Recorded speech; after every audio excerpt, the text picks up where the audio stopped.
No programa Hora Extra desta semana, você vai saber quais são os desafios que o jovem profissional da advocacia tem de enfrentar no início da carreira. Vara do Trabalho de Goiatuba conta com sede própria, ampla e bem localizada para atender melhor o jurisdicionado. E no bloco de entrevistas, o professor João Maurício Adeodato fala sobre o papel constitucional do juiz na interpretação das leis.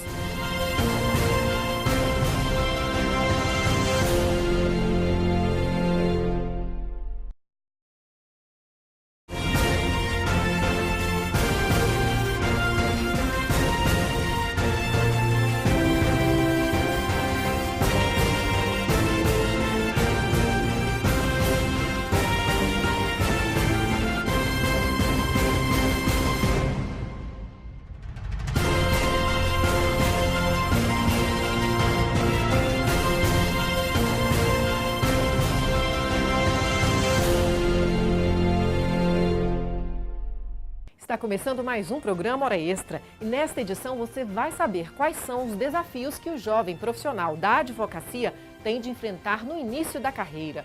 Vara do Trabalho de Goiatuba conta com sede própria, ampla e bem localizada para melhor atender o jurisdicionado. E no bloco de entrevistas, o professor João Maurício Adeodato fala sobre o papel constitucional do juiz na interpretação das leis e a construção de uma significação possível diante do caso concreto.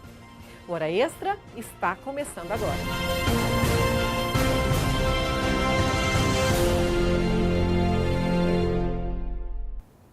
Os desafios que o jovem profissional da advocacia tem de enfrentar no início da carreira são muitos. Aventurar-se como profissional liberal e ter o próprio escritório não é para qualquer um.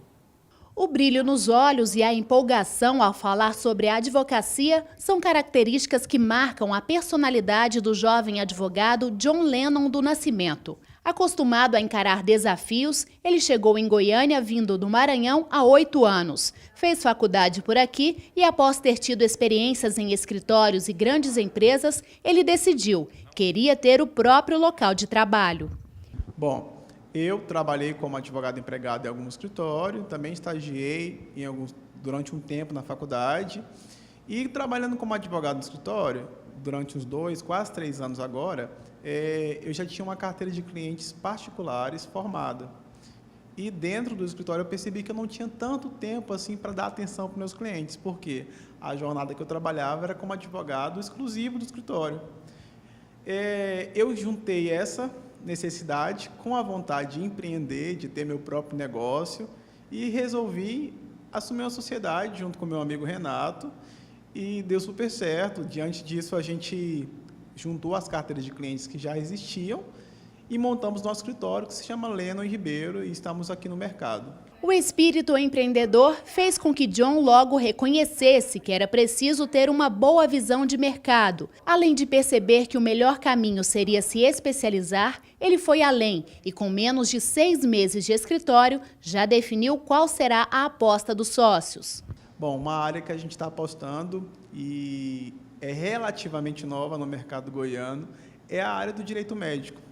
Está carente de profissionais, a gente tem se especializado, convido meus amigos advogados também a se especializarem, porque é uma área que promete muito pela falta de profissionais, tanto na parte preventiva quanto na parte de advocacia para os médicos, para os hospitais, que de fato é uma área que tem crescido e tem muita demanda em aberto.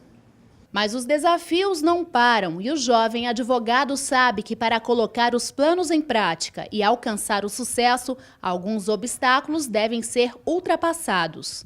Bom, o que mais desafia a gente como jovens advogados hoje no mercado goiano é o fato de sermos reconhecidos como bons advogados em meio a tantos outros profissionais que existem na área, como já é sabido, por causa também de padrões éticos que nós temos que obedecer dentro da profissão, o que não é ruim, o que, na verdade, até seleciona muita coisa, mas que a gente precisa obedecê-los. E se o John tem o grande desafio dele no próprio escritório recém-montado, a caminhada para uma jovem advogada que nesta grande empresa é diferente, mas não menos desafiadora. Jordana Vitoriano Monteiro tem apenas 22 anos. Recém-aprovada no exame da OAB, ela já trabalha em um grande escritório há 3 anos. O reconhecimento da empresa onde ela trabalha é inquestionável. Afinal, são mais de 30 anos de atuação, o que, de certa forma, é uma grande vantagem para a profissional. Eu costumo falar que eu aprendi mais no escritório do que na própria faculdade. Assim, a prática ensina bem mais do que a faculdade, assim. Por outro lado, a busca pelo reconhecimento pessoal é o grande desafio. Por enquanto, Jordana está confiante de que estar em um escritório de nome e já conhecido vai ser de extrema importância para que ela consiga vencer o maior desafio desse início de carreira. Para mim, que sou nova, que estou entrando no mercado de trabalho agora, a oportunidade de trabalhar em um local já reconhecido e com prestígio é muito boa. Além de estar associada a uma equipe muito forte, né, com reconhecimento, é um aprendizado diário. A Vara do Trabalho de Goiatuba conta com sede própria, ampla e bem localizada. A VT é uma das últimas unidades a serem instaladas em sede própria. Com mais de 34 mil habitantes, Goiatuba, no sul de Goiás, é um município com expressivo número de ações trabalhistas, uma média de 2.500 processos por ano. Desde 2011, a Vara do Trabalho funcionava neste imóvel alugado no centro da cidade, que foi adaptado para atender a população. Só que agora a Justiça Trabalhista do município saiu do aluguel e passou a ter casa própria. Olha só essa estrutura. Só pela fachada dá para ver a diferença. Com investimento de mais de R$1 milhão, o prédio tem 850 metros quadrados de área construída. É bem amplo e moderno. Vamos lá conhecer? Com o novo endereço, a sede conta com recepção, salas de atendimento ao público, de conciliação, de audiência, espaço para a OAB e tudo o que é necessário para receber os advogados e as partes em ambiente climatizado. A unidade fica no Residencial Gobato, em frente ao Lago dos Buritis. Sim, é um prédio amplo com 2 salas de audiência, uma sala de conciliação, uma grande sala de espera, todo climatizado. A secretaria é bem maior, pode atender o público bem melhor. Se bem que agora, com todo esse processo digital, a secretaria atende menos balcão, né?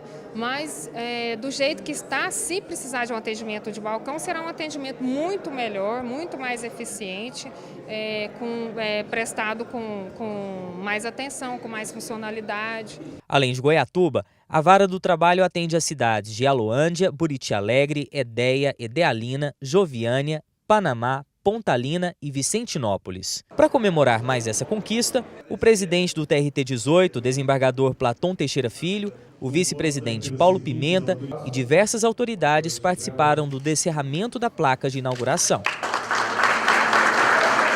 O terreno onde foi construída a unidade foi doado pela Prefeitura de Goiatuba, que ressaltou a importância da presença do judiciário na região. A área que hoje foi construída, o prédio, foi doado pelo município. E essa parceria já vinha também junto com outro prédio que nós colocamos à disposição também da Justiça do Trabalho. Segundo o diretor-geral do TRT de Goiás, a construção de mais esta sede no interior goiano atende à recomendação do Judiciário Trabalhista para a redução de despesas. Desde 2013, o Conselho Superior da Justiça do Trabalho deu ao tribunal uma incumbência, uma recomendação de que o tribunal procurasse investir, né, em instalar a Justiça do Trabalho em imóveis próprios, em imóveis apropriados ao funcionamento da Justiça. Nós temos feito isso desde 2013 e esse aqui, na verdade, a Vara do Trabalho de Goiatuba é a penúltima que nós estamos instalando em sede própria. Fica faltando, então, para esse ano ainda, a inauguração de Pires do Rio, que está prevista para outubro deste ano. No próximo bloco, o professor da Faculdade de Direito de Vitória, João Maurício Adeodato, fala sobre o papel constitucional do juiz na interpretação das leis e a construção de uma significação possível diante do caso concreto. Fique com a gente, voltamos já.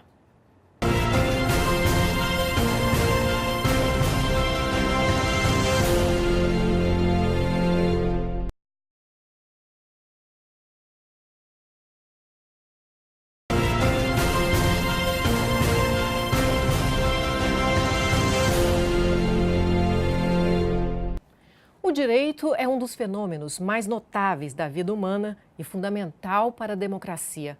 Compreendê-lo é compreender uma parte de nós mesmos, segundo o estudioso e professor Tércio Ferraz.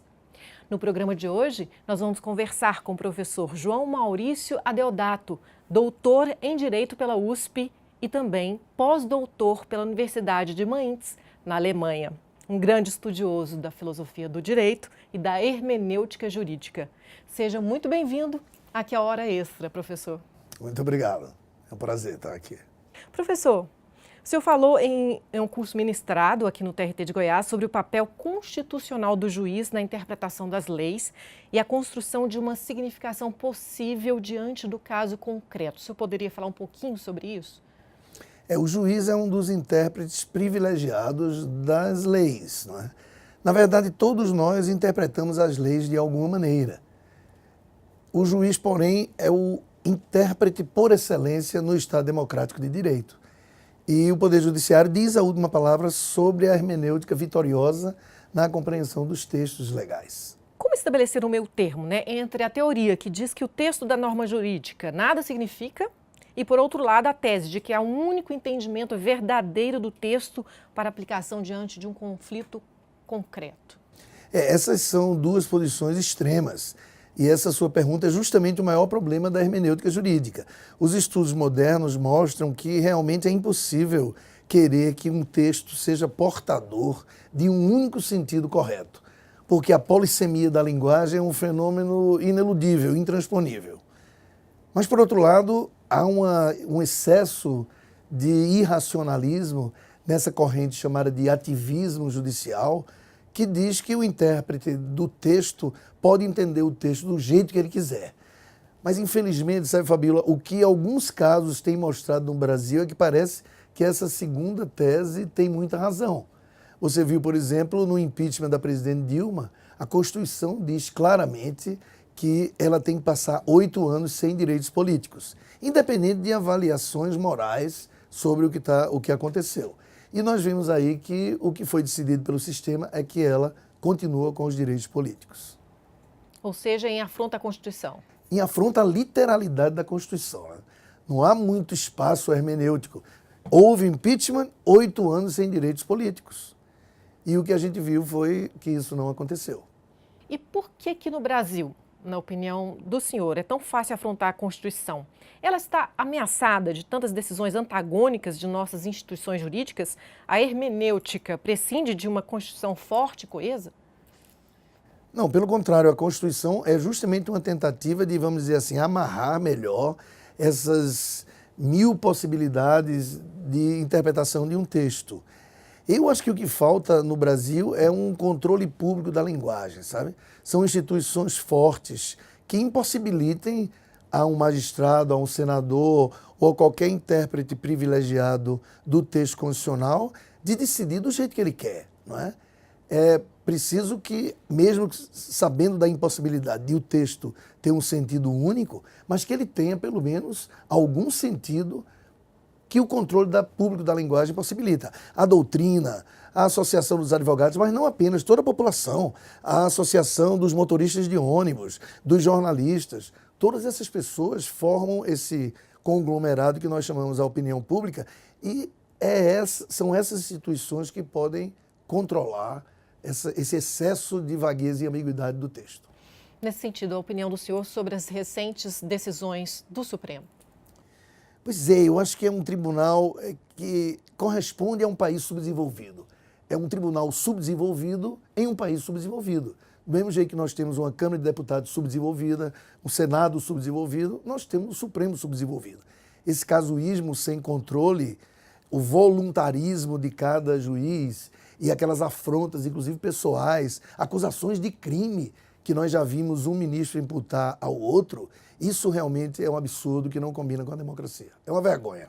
E em entrevista recente para o Diário de Pernambuco, o senhor falou que o Brasil nunca teve paciência com a democracia. O que precisamos fazer para consolidar a democracia? O senhor acredita na intervenção do Estado na vida privada? O que se pode fazer no Brasil com relação a isso? Bem, em certa medida é indispensável que o Estado intervenha.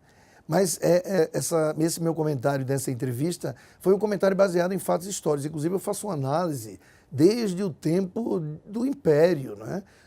Porque a democracia é um sistema que não se caracteriza pela eficiência, já que tudo precisa ser discutido, mas que tem muitos lados bons, porém que demoram a ser consolidados, como instituições sólidas, que nós não temos. Não é?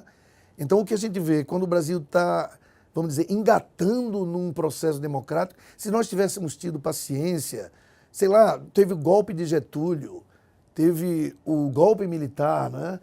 Nós tínhamos uma democracia no tempo de Juscelino. Se nós tivéssemos já uma democracia de 60 anos de idade, ela seria muito mais sólida do que essa que nós temos, que é uma jovem de 30. Né? Então, quanto mais antiga a democracia, mais resistentes suas instituições a esses casuísmos, porque todo ser humano é assim, minha cara, e caros telespectadores, né? Todo ser humano é assim, ele procura impor sua própria visão das coisas. Isso é uma tendência antropológica nossa. E só quem controla essa ambição de se impor aos outros são as instituições. Né? Eu penso como Hobbes, que o ser humano deixado solto à sua sanha só faz besteira e que as instituições precisam controlá-lo. Dentre as quais, uma das mais importantes é o direito, porque é coercitivo. Do direito ninguém escapa, pelo menos em tese. Não é como a moral, que precisa da sua adesão voluntária. O direito se impõe contra a sua vontade. E essa coercitividade é que faz dele um protetor tão importante das instituições. Ok, professor. Agora vamos para um rápido intervalo. Hoje conversando com o professor João Maurício Adeodato sobre o papel constitucional do juiz na interpretação das leis e sobre a hermenêutica jurídica moderna. Não sai daí, voltamos já.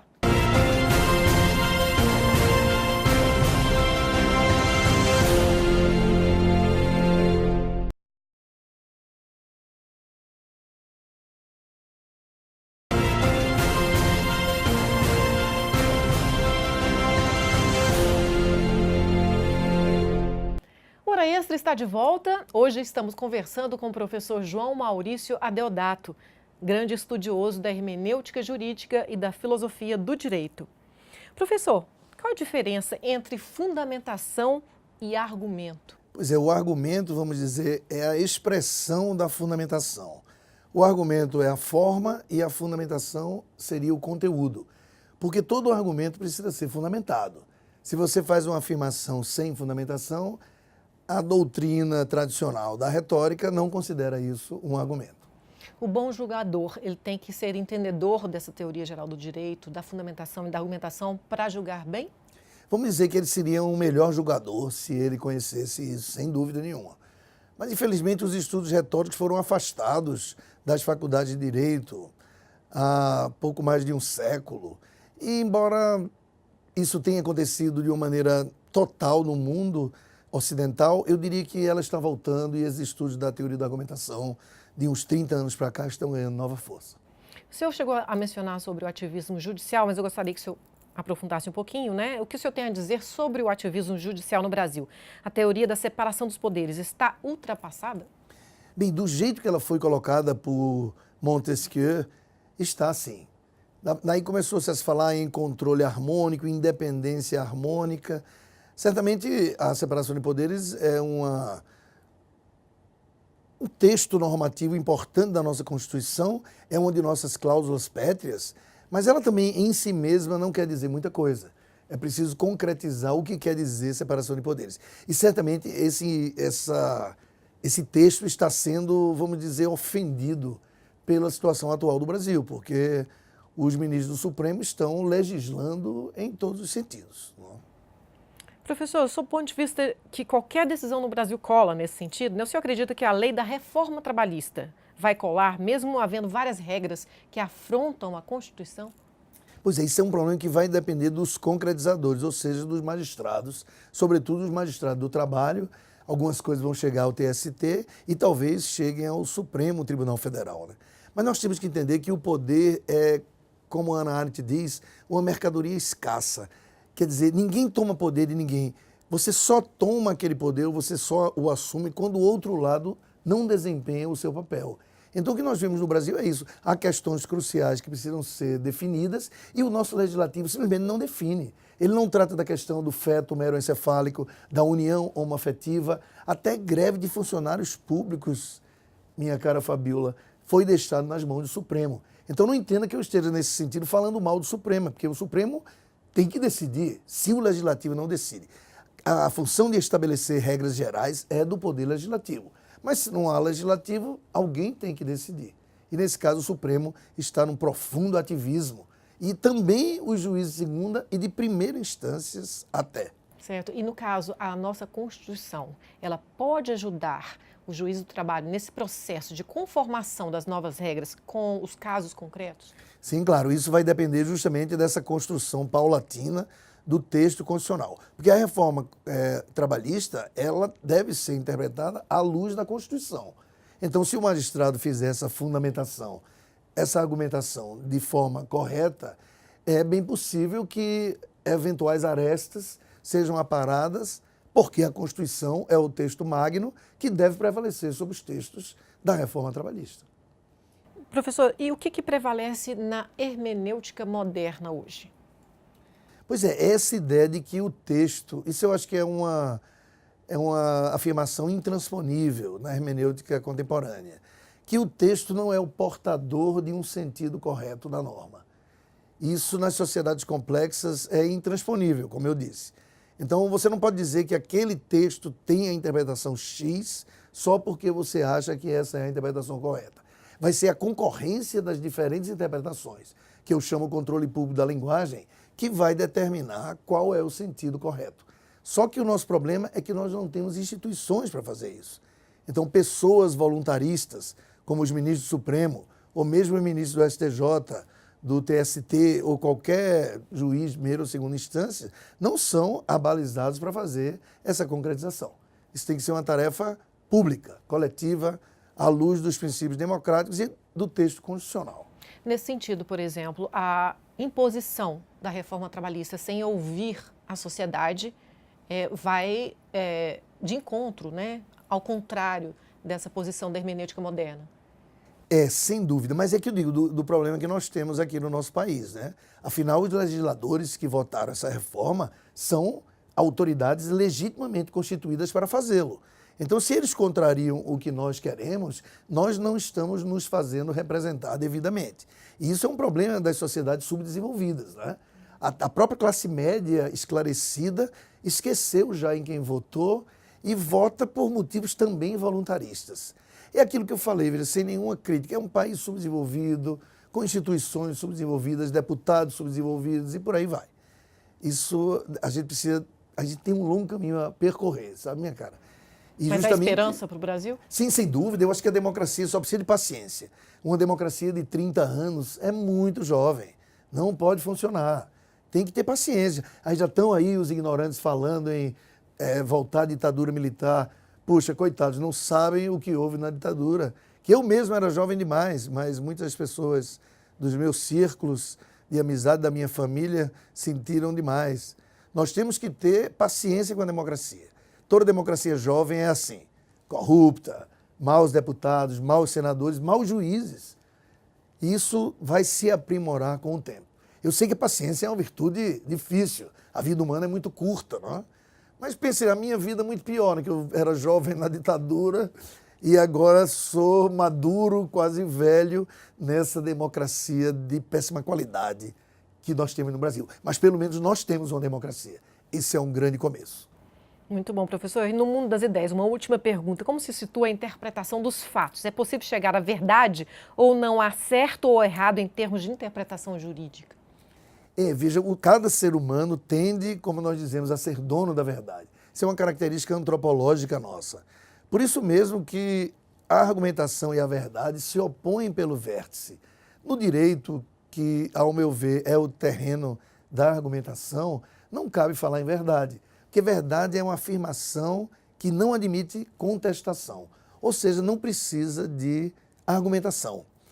O grande Immanuel Kant, o grande filósofo iluminista alemão, dizia: eu prefiro uma sociedade de celerados, tementes à lei, a uma sociedade de santos que viram a luz. Porque quem viu a luz, ou seja, a verdade, não precisa argumentar. Já sabe onde está o caminho, a verdade, a vida, o certo e o errado. E eu tenho muito medo desse tipo de gente, sabe? Que são, por essência, antidemocráticos. que democracia é justamente argumentação, discussão, mudar a própria opinião em função da opinião alheia e chegar a um denominador comum que não vai ser a sua opinião tal e qual, mas vai ser um conjunto, né, como eu chamo, um controle público da linguagem. Isso é o que nós precisamos. E viva a democracia. Sim, sem dúvida. Sem ela não há solução, não há saída. Ok, professor, muito obrigada por sua participação aqui no Hora Extra e pelos esclarecimentos tão importantes. Eu que agradeço. Além de uma honra, foi um grande prazer. Ok, o Hora Extra fica por aqui. Obrigada também por sua participação. Hoje conversamos com o professor João Maurício Adeodato sobre o papel constitucional do juiz na interpretação das leis, sobre hermenêutica jurídica moderna. Até a próxima semana e não deixe de acompanhar mais notícias do TRT de Goiás pelas redes sociais e pela rádio web. Até lá!